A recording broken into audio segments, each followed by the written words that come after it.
Hello, everyone. Welcome to the second class of Career Counseling course by Psychoshiksha. Today, we are going to talk about the process of career counseling. Now, the purpose or agenda of this class is to basically emphasize that whenever we are working as a freelancer career counselor, or even if we are working as a career counselor in any organization or in a school, what all are the small steps or stages that we have to take care of. We all know that there are some stages of counseling as well. So, just like that, in career counseling, also, we have certain stages that we need to look forward into. So, let's get started and understand the process and how we're going to develop the relationship with our client so that we come out or generate the best result.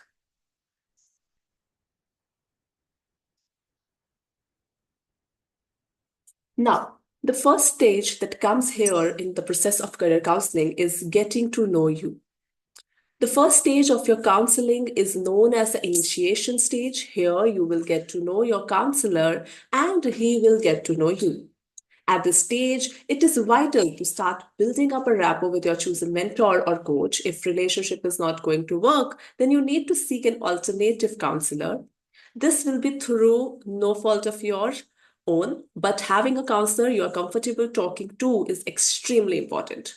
Now, here, the first step come here is not a part of you as a counselor, but it's on the part of the client. So the client need to decide that whether they want to go forward with this counselor or any other counselor.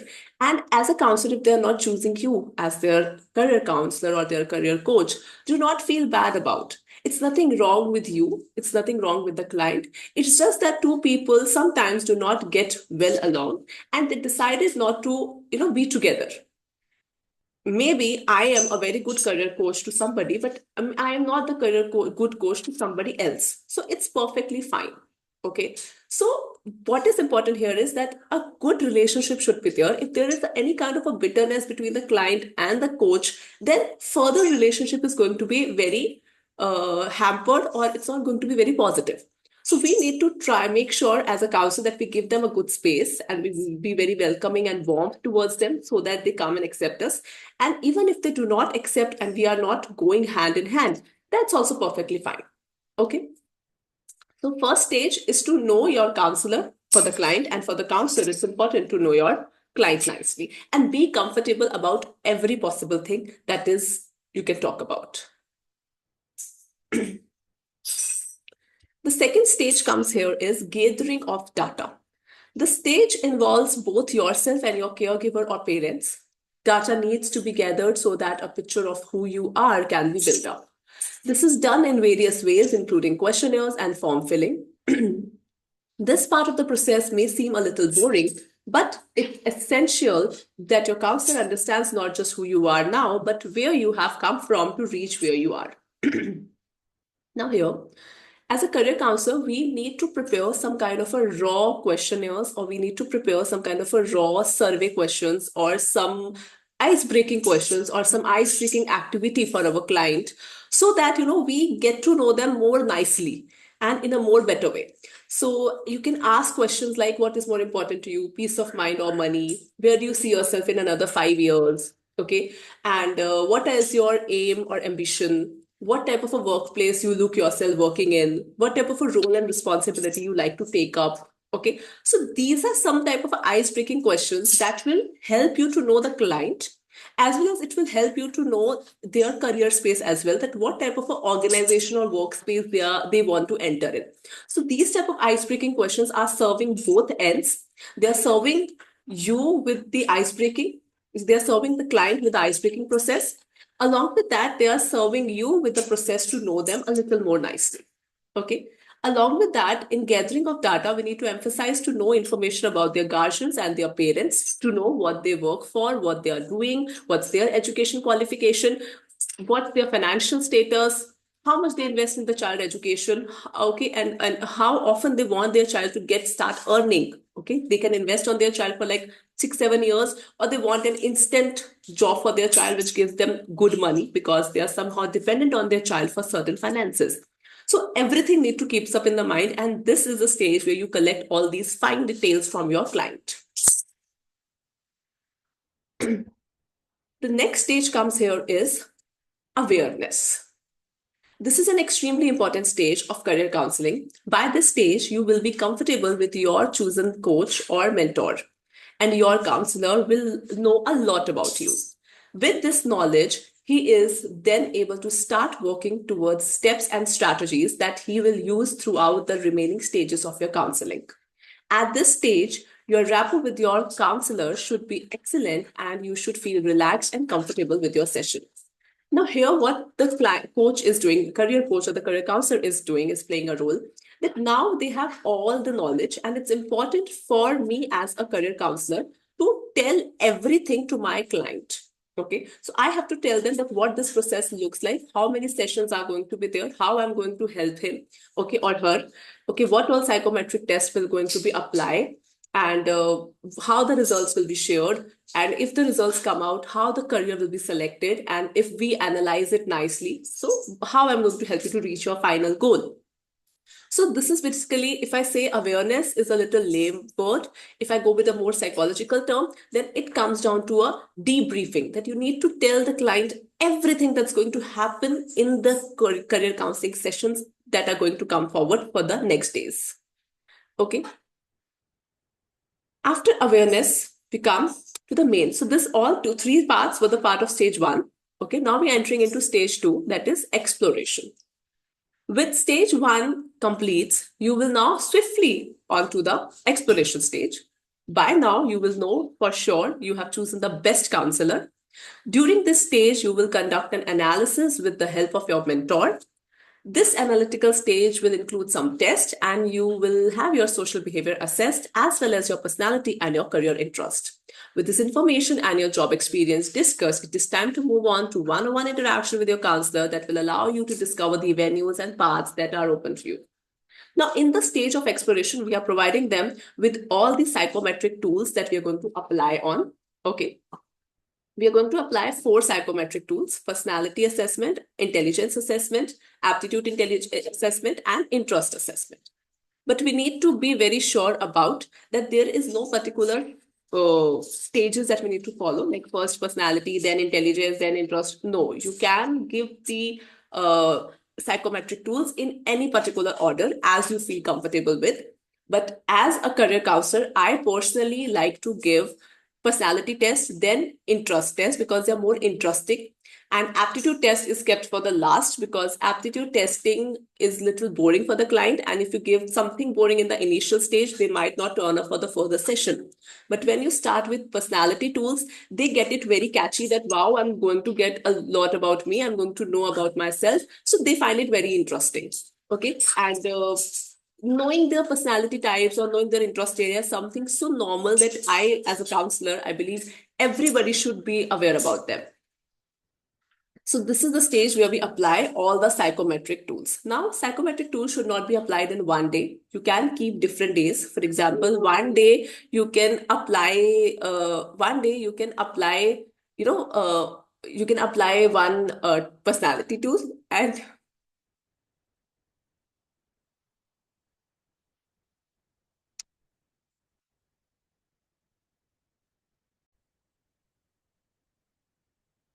okay.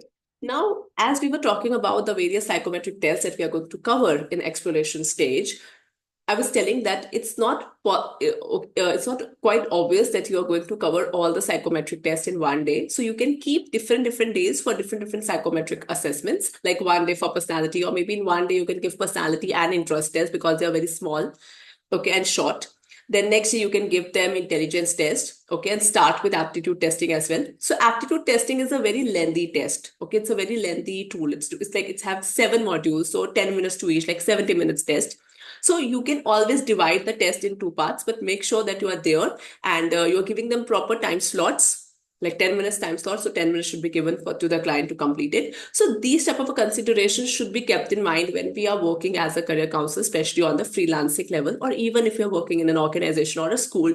We need to make sure that we're following a proper protocol of our psychometric assessments. Moving on to the next part. Stage 3. So after exploration, we comes to stage 3, that is decision making.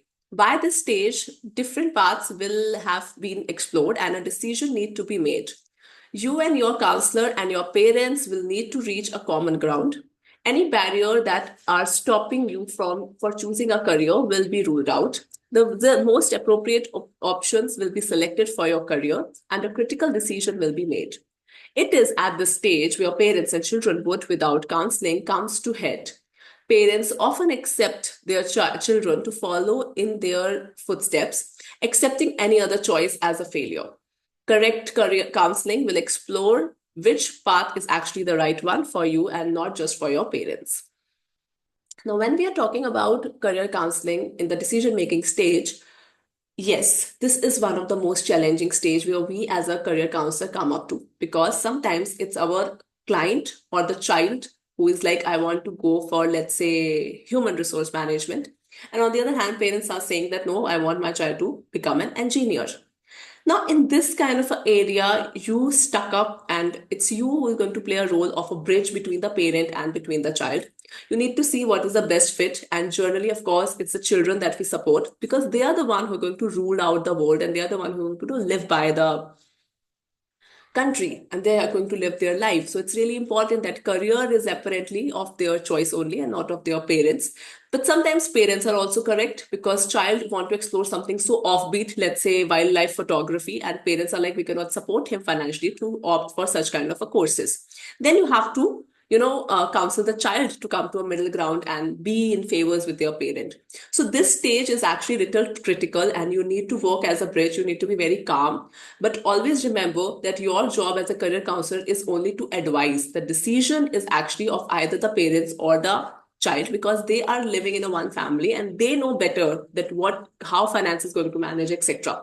We can only tell them the best suitable options that are available for us. We can only tell them the best suitable choices that are available to the child or that the child can opt for. But the further decision will always be of the parent or of the child itself. But yes, you have to be on as a bridge. It's difficult at times because parents and children, sometimes parents blame you for various things that, you're not listening to us, you're not telling our child to work in our favor, etc. And you have to counsel that parent, and sometimes parents are very fuzzy, very rigid. So the experience is so on. But with experience, you learn and you will discover that how to balance both the parties. After this, the fourth stage come up is preparation. At this stage, all avenue will have been explored and decisions will have been made. Now it's time to prepare a plan of action. This plan will allow you to go down your choose route and succeed. Resources necessary will be made available at this stage as well as a backup plan. All the best counselors have a backup plan. Very true. Now, the decision have been decided. Let's say the child wants to become an HR manager, and the parent also agreed that okay, let's have a child go further. Let's child explore the HR career as a career option. Now we have to prepare the child that what all you need to do after class 12th, where coaching should be taken, MBA should be done or not, and from where MBA should be done, how the graph look like, what all the jobs and responsibilities, where the further coaching classes can be taken up, do foreign land has a scope for this particular option or not, etc., etc. So we're going to have a proper plan of action prepared by this time, and the backup plan should always be there. Backup plan is generally prepared for career options like IAS, PCS, where the success rate is little less. So we need to have a backup plan in our hands that if you're not able to do it, you can do that. But even if in some cases you feel that this particular career option has a great success rate, still do have a backup plan in your mind that even if your child or your client comes at any moment and say, I do not want to pursue this now, I do not know, I don't feel like, or I don't wish like pursuing it, you should have a second thing that, okay, I think this is another best fit comes to your way, go and explore this particular career option. Although there's a very rare chance that after a career counseling process, a child will come and say that I do not want to do it. It's sometimes the failure rates that come up, for example, not clearing up the exam, not getting the best university or the college. These could be the factors which can come up. And for that, we need to have a backup plan. After preparation, we come to the final stage. The final stage is the implementation of the plan. You will be given goals and deadlines to achieve. This is perhaps for you the most exciting stage, and perhaps for your counselor the most nerve-wracking too. Both he and you will be hoping that all the hard work you have put in will get you to the place you want to be in your life, and that you will no longer be stuck at crossroads. Now, here the implementation of the plan. I have planned everything as a counselor. I have prepared everything. The roadmaps are prepared, career choices are prepared, colleges, universities, coaching centers, everything is prepared. But now it's the implementation. The child has to do it. The child is appearing for the exam. The child has, whether the child has cracked the exam or have not cracked the exam, whether the child has get into that dream college or has not get into that dream college, or whether the child has, doing well in that very particular course which we have shortlisted for them, or they are facing a lot of struggle. So these are a lot of dilemma questions that we come in. We do pray as a career counselor that whatever we have done should come across. But a lot of time there are various uncertain factors, or I would say circumstantial factors, that do play a role, and we cannot always blame us as a career counselor that I am not counseled nicely, because we are dealing with human beings, and human beings are very, very, very complex. It's not easy to go about with them. They change, the things change, the mind working change, their perception change sometimes. So whatever happened, we need to have a backup plan, and we do not need to lose hope in us and in our client and the way we work. So on this note, thank you so much. That's all for the class 2 of career counseling by Psycho Shiksha. In the next class, we'll be covering with the psychometric assessment of interest and why interest is an important parameter when we are going for career counseling. Thank you. Bye-bye.